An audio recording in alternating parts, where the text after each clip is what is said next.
आनन फानन पाकिस्तान की हदूद में आकर हमला कर देते हैं। पाकिस्तान की सॉवरेनिटी को ईरान ने वायलेट किया है, क्या ज़हन में रख के बलूचिस्तान ने ये ईरान ने किया होगा?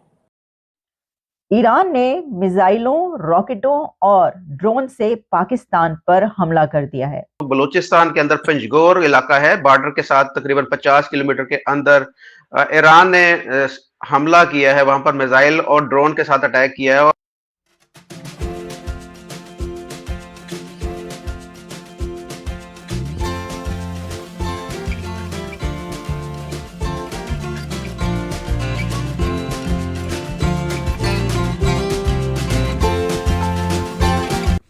मारी उसने मिसाइल। अब पाकिस्तानी टीवी एंकर कह रहे हैं कि आप तो ये जानता नहीं क्या ईरान, ये पूछ रहे हैं आपस में, ईरान से नहीं पूछ रही है, दो लाहौरी आपस में बातचीत कर रहे हैं कि क्या ईरान जानता नहीं है कि साढ़े कोल बम है, हमारी टेक्नोलॉजी कितनी खतरनाक है, हम यहां से रॉकेट मारेंगे तो ईरान उड़ जाएगा। ये सब इन्होंने कल रात से ये लोग बकवास कर रहे हैं और ईरान को कई बार बातों बातों में उड़ा चुके हैं। खबर तो आपके पास आ चुकी होगी, रात को ही आ चुकी होगी खबर कि ईरान ने पाकिस्तान के अंदर मिसाइल डाल दी। अब जो बलूचिस्तान का एरिया है वो पाकिस्तान में भी है और वो ईरान में भी है। तो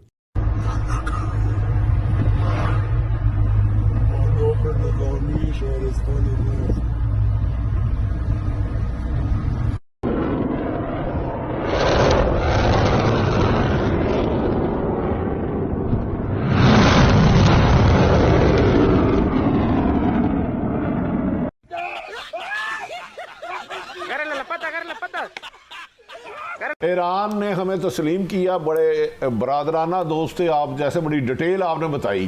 तो क्या वजह हुई कि चंद दिन रोज कबल ईरान में भारतीय वजीर खारजा जाते हैं, प्राइम मिनिस्टर केयर टेकर से भी मुलाकात होती है, फिर वो आनन फानन पाकिस्तान की हदूद में आकर हमला कर देते हैं, तो रिएक्शन पे तौर पर पाकिस्तान अपना सफीर बुला देता है। तो इसके दूरस्थ नताइज किस तरफ जाते हुए आप देख रहे हैं?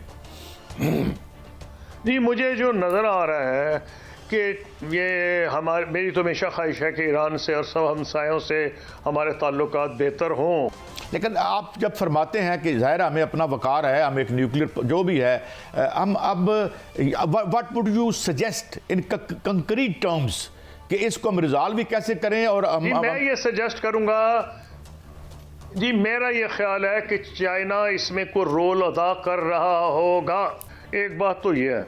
और चाइनीज इनको ईरानियन को समझाया जाए भी आपके बड़े कम दोस्त हैं इस इलाके में, हम तो आपके दुश्मन नहीं, आप ज़बरदस्ती क्यों तुल गए हैं? मेरे को समझ नहीं आ रही। लग ये रहा है कि वहाँ जब से ये हमले हुए हैं पिछले 3-4 दिन में, पहले शाम में हमला हुआ इसराइल ने किया है, फिर कासिम सुलेमानी साहब की जो एनिवर्सरी थी उस पर जो ज़बरदस्त बम धमाके हुए हैं, तो सिक्योरिटी फोर्सेस ईरान की डिफेंसिव पे हुई हैं और वो लैश आउट कर रही हैं। और लैश आउट कभी तदब्बुर और तहम्मुल का मुजाहरा नहीं होता, और पाकिस्तान के साथ करना जो कि एक न्यूक्लियर पावर है।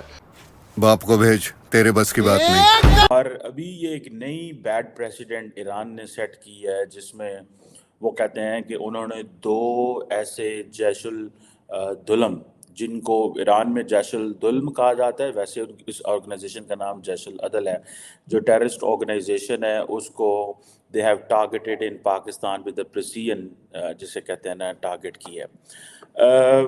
ये जो जिसको ईरान ने कहा है कि वो ज़ाहिर बात है बलूचिस्तान पाकिस्तान का हिस्सा है, पाकिस्तान की सॉवरेनिटी को ईरान ने वायलेट किया है, क्या ज़हन में रख के बलूचिस्तान ने ये ईरान ने किया होगा? देयर इज़ समथिंग जो हमें थोड़ा सा इस पर सोचना चाहिए। ईरान ने क्यों सोचा कि उनको टारगेट करना चाहिए? क्या ईरान की पॉलिटिकल लीडरशिप उनके साथ थी, या ये ईरान की आयतुल्लाह खामनाई और IRGC का काम है? शॉकिंग और ब्रेकिंग न्यूज आज हमें मिली है, जो कि इस वक्त दुनिया भर के मीडिया आउटलेट्स इसको पब्लिश कर रहे हैं। CNN से लेकर द गार्डियन तक, रॉयटर्स ने सबसे पहले ये खबर दी, उससे पहले ईरान की ही एक एजेंसी ने ये खबर दी, अब ईरान की एजेंसी तस्नीम इसकी डिटेल्स भी फराहम कर रही है। तो ईरान ने रॉकेटों, मिसाइलों और ड्रोन्स के जरिए पाकिस्तान में वेस्ट बलूचिस्तान में एक मिलिटेंट ग्रुप जैशुल अदल पर हमला किया है।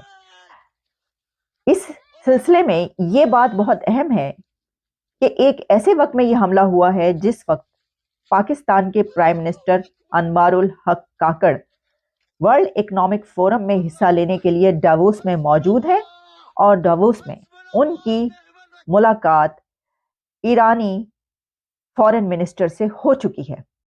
गजब बेइज्जती है। Thank you. अच्छा सर, पहले अवनीश सर आपसे मैं जानूंगा कि पाकिस्तान के जो बलूचिस्तान के अंदर पंजगोर इलाका है, बॉर्डर के साथ तकरीबन 50 किलोमीटर के अंदर ईरान ने हमला किया है, वहां पर मिसाइल और ड्रोन के साथ अटैक किया है और पाकिस्तानी जो मीडिया है वहां पर ये बताया जा रहा है कि जी ये एक घर के ऊपर अटैक हुआ है और घर के अंदर 2 बच्चे जो है वो शहीद हुए हैं, उसके साथ 3 बच्चियां जो हैं जख्मी हुई हैं, जबकि ईरान की तरफ से क्लेम किया जा रहा है कि ये जो जैशुल अदल का एक ठिकाना था उसके ऊपर उन्होंने अटैक करके उसको तबाह किया है।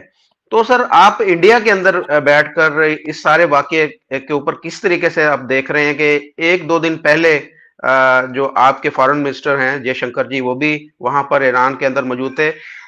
कल ही पाकिस्तान के जो प्राइम मिनिस्टर हैं उनकी जो ईरानी फॉरेन मिनिस्टर है उनके साथ भी एक मुलाकात हुई है। अभी एक डेलीगेशन भी जो है ईरान के अंदर पाकिस्तान का मौजूद था, उसको फौरी तौर पर वापस बुला लिया गया है और पाकिस्तान ने इसके ऊपर बहुत ही सख्त रद्द-ए-अमल दिखाया है।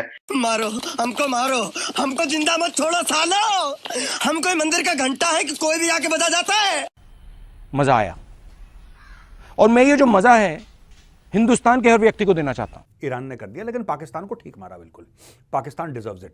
लेकिन दोस्तों इसमें ना मैं बताता हूं, तृतीय विश्व युद्ध की बात जो हम कर रहे हैं उसको मैं जरा 2-3 मिनट बाद में समझाऊंगा आपको। पहले पाकिस्तान का रिएक्शन। अब साहब पाकिस्तानी गुस्सा, पाकिस्तानी आग बबूला। अच्छा, पाकिस्तानी फौज कभी गुस्सा नहीं करती क्योंकि उसको लड़ना तो है नहीं। पाकिस्तानी टीवी एंकर गुस्सा करते हैं, पाकिस्तानी यूट्यूबर गुस्सा करते हैं। ईरान ने मारा दे दनादन मिसाइल। पाकिस्तान कहता है कि बच्चे मार दिए, यहां पे तो आतंकवादी थे ही नहीं, आपने बच्चे मार दिए।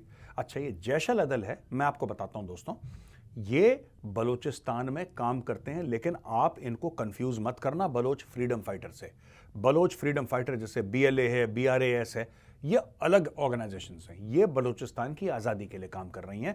इनका ईरान के ऊपर या ईरान के ऊपर जो हमले हो रहे हैं इनका कोई लेना देना नहीं है, ये दूसरे लोग हैं। जैशल अदर ये एक मारी उसने मिसाइल। अब पाकिस्तानी टीवी एंकर कह रहे हैं कि आप तो ये जानता नहीं क्या ईरान, ये पूछ रहे हैं आपस में, ईरान से नहीं पूछ रहे हैं, 2 लाहौरी आपस में बातचीत कर रहे हैं कि क्या ईरान जानता नहीं है कि साढ़े कोल बम है, हमारी टेक्नोलॉजी कितनी खतरनाक है, हम यहां से रॉकेट मारेंगे तो ईरान उड़ जाएगा। ये सब इन्होंने कल रात से ये लोग बकवास कर रहे हैं और ईरान को कई बार बातों बातों में उड़ा चुके हैं।